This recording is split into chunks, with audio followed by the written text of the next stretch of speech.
नमस्कार, स्वागत आहे तुमचे आमच्या चॅनेलमध्ये। आवाज महामुंबईचा, शोध बातमीचा, कौल मनाचा। चला तर मग आमचे चॅनेल शेअर करा, लाईक करा आणि सबस्क्राइब करा। धन्यवाद। पावसाळी पर्यटनासाठी रायगड जिल्ह्यातील पर्यटकांची पहिली पसंती ऐतिहासिक हिल स्टेशन कुडपणला।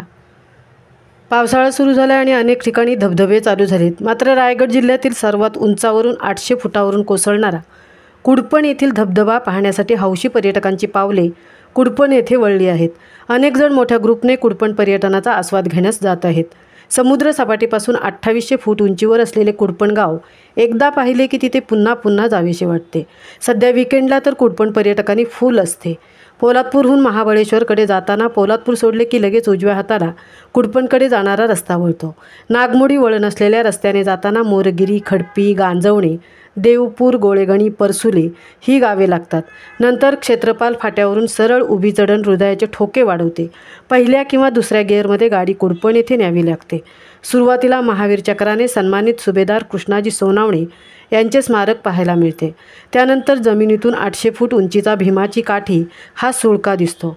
यानंतर पावसाळी पर्यटकांचे आकर्षण असलेला 800 फुटांवरून कोसळणारा धबधबा दिसतो। येथील राजाराणी पॉईंटवरून रायगड, रत्नागिरी आणि सातारा जिल्ह्याचे दर्शन घडते। त्याचबरोबर आकाशाला भिडणारे उंचच उंच डोंगर, खोल दऱ्या दिसतात। समोरून मकरंद गडाचे दर्शन होते। गावाला चारही बाजूंनी डोंगराचे कुंपण असल्याने कुडपण नाव पडल्याचे बोलले जात आहे। कुडपण गाव वारकरी संप्रदायाचे गाव ओळखले जाते। इथे भराडी देवीचे मंदिर आहे।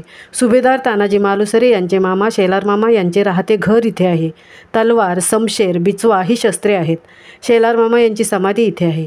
जगबुडी नदीचे उगमस्थान कुडपण आहे। समोरील डोंगरावर पाण्याच्या हौदा आहेत, त्यांना पांडव टाके बोलले जाते।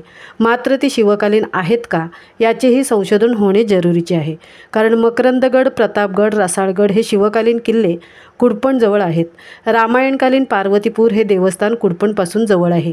मिनी महाबळेश्वर म्हणून ओळख असलेल्या कुडपणमध्ये थंडगार हवा, झऱ्याचे गोड पाणी पिऊन पर्यटक तृप्त होतात। येथील जंगलात अनेक औषधी वनस्पती सापडतात। त्याचबरोबर माकडे, मोर, मुंगूस, तरस, रानडुक्कर, साळींदर यांचेही दर्शन होते। येथे गायी भरपूर असल्याने कुडपण दूध, दही, तूप, लोणी, खवा यांनी समृद्ध आहे। येथे उन्हाळ्यात आंबे, फणस, करवंदे, कोकम, काजू, जांभळे आदी फळे विपुल प्रमाणात उपलब्ध असतात। मध देखील इथे मिळते। गावठी कोंबडी, नदीतील मळे, डाकू मासे, वाम हे देखील मिळते। इथे थंड वातावरण असल्याने स्ट्रॉबेरी, रास्बेरीची लागवड करायला हरकत नाही। कुडपणमधील शेतकरी कष्टाळू आहेत। भविष्यात कुडपण हे रायगडच्याच नव्हे तर महाराष्ट्राच्या पर्यटन नकाशावर नक्कीच मुख्य केंद्रबिंदू राहील। पर्यटकांचा चहा, नाश्ता, जेवण आणि राहण्याची उत्तम सोय योग्य दरात इथे होते। कुडपण येथील झऱ्याचे गोड पाणी, फणसाचा रसाळ गोड गरा आहे। तशीच कुडपणची माणसेही गोड आहेत। वारकरी संप्रदायाच्या प्रथेप्रमाणे येणाऱ्या माणसाचे स्वागत करतात आणि परतताना पुन्हा कुडपण येथे या असे आग्रहाने सांगतात। कुडपण नुसते पर्यटन स्थळ नाही, तर ही आहे वीरांची भूमी, ही आहे शूरांची भूमी। इथे या, निसर्गाचा आस्वाद घ्या, पण त्याचबरोबर इथे आल्यावर कोंढाण्यावर उदयभानूला फाडणाऱ्या शेलार मामा आणि 8व्या पाकिस्तानच्या 700 सैनिकांना ठार करून पाकिस्तानला पांढरे निशाण फडकवण्यास भाग पडणाऱ्या सुभेदार कृष्णाजी सोनावणे यांना आठवा आणि भूमीसमोर नतमस्तक व्हा। आवाज महामुंबईचा चॅनेलसाठी मिलिंद खारपाटींसह तृप्ती भोईर, कुडपण, पोलादपूर।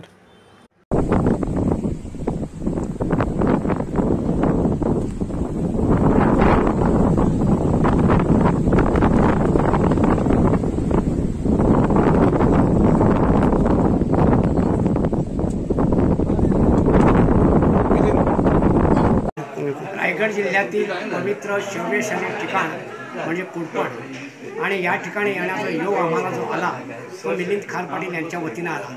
आणि यावेळी इथे मी आलो त्यावेळी एक वेगळा आनंद मनामध्ये संचारलं।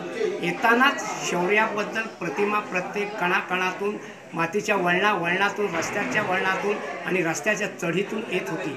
आणि त्यावेळी वाटत होतं कुडपण कसं असेल, एवढं सौंदर्यानं भरलेलं गाव